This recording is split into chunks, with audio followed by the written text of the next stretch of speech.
Is the iconic book The Dark Knight Returns pure trash? My name's Brendan Strevick from the Priestley Forsyth Memorial Library, and I personally think The Dark Knight Returns is awful. For those who don't know, The Dark Knight Returns is a popular Batman book written by Frank Miller.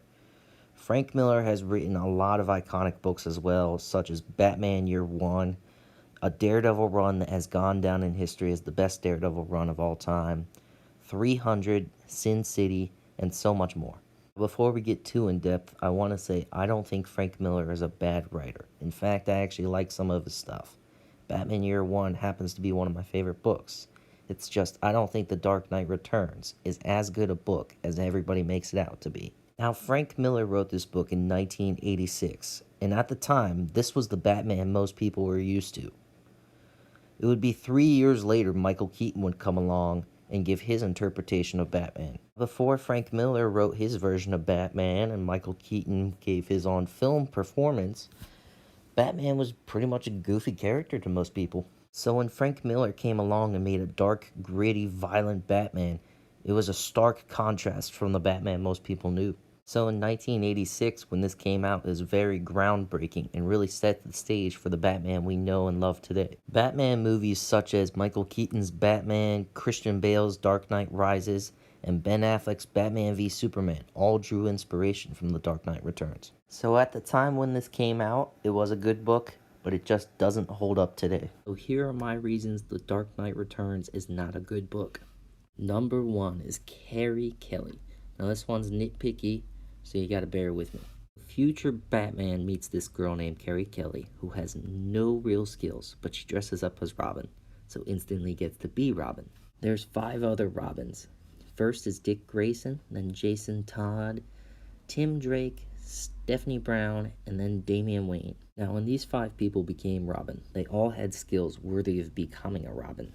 Before his Robin days, Dick Grayson was a highly skilled acrobat. Before his Robin days, Jason Todd would steal parts off cars and sell them, survive the streets of Gotham on his own, and deal with gangs. Tim Drake was a highly gifted genius who figured out Dick Grayson and Bruce Wayne's secret identities as Batman and Robin. Before she became Robin, Stephanie Brown spent years as Spoiler. And Damian Wayne spent the first 10 years of his life training with the League of Assassins. The only skill Carrie Kelly shows is a slingshot. Now we know in the Dark Knight Returns universe that Dick Grayson existed and Jason Todd existed because we see Jason's memorial in the Batcave. So if these two are Robin and qualify to be Robin, how does Carrie Kelly qualify to be a Robin? Simply put, this version of Batman is just leading a young kid to death. The second biggest mistake of the Dark Knight Returns is it ruined beloved characters. Dick Grayson, the beloved first Robin and eventually Nightwing, shows up in the sequel book. And this is what they did to him. Fan favorite Catwoman, Selina Kyle, has grown old and lost all of her skills, unlike Batman, which doesn't make a lot of sense. Superman, who once stood for truth, justice, and the American way, is no longer the man he once was. We can assume that part of the American way is freedom, but now Superman's playing the part of the president's lapdog. A third issue is, where's Barbara Gordon? Barbara Gordon is the daughter of Commissioner Gordon and the first woman to take on the mantle of Batgirl. But she's surprisingly missing from the story. Commissioner Gordon exists, Batman exists, Robin exists, even Jason Todd existed, but Barbara's nowhere. In the Batman Beyond universe, Barbara actually becomes the commissioner after her father. But in this one, she's nowhere to be found. My fourth reason is the mutants are a big villain in the story, and they're just the worst. The story wants me to believe that one buff guy wearing some sunglasses with some weird piercings started a gang with a bunch of children, and the police cannot handle this, and the Batman has to come back to handle it. My fifth reason is the noose. This one might be the biggest issue I have with this book. In any visual storytelling medium, the saying is always show, don't tell. However, this book loves to tell you. You found out about all these events, and the story's not going to show you it, but the news is going to report on nearly everything. All these photos I'm showing you are just from one book.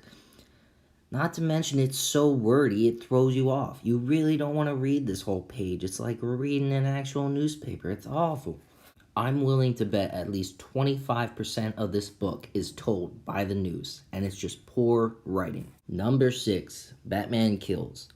I'm not going to talk about this one much just because it really goes either way. Some fans are okay with Batman killing, some aren't. And depending on the version of Batman you're reading or watching, it changes constantly. Batman has his one rule that he does not kill, but sometimes that goes astray. However, this one blatantly kills Robin, Dick Grayson. My next issue with this book is Batman's Return. So this gang calling themselves the Mutants rises up, and the police can't stop them. Bruce Wayne has retired. He's walking down Crime Alley when two of the mutants come up to mug him. It's symbolical of his parents' death. I get that. But all it takes for Batman to come back is two muggers attacking him. How many serious violent crimes has he missed out in all these years and decided not to come back? But two muggers make him come back.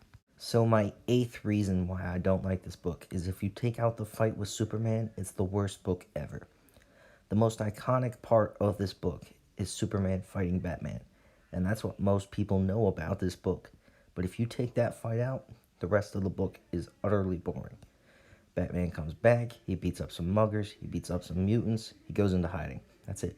Batman and Superman have fought on other occasions in comic books, but if you take those fights out of that book, it's still a good story. Whereas The Dark Knight Returns, you take that fight out, the whole book is so boring.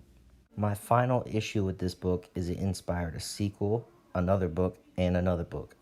So for some reason, DC let Frank Miller make more stories based on The Dark Knight Returns.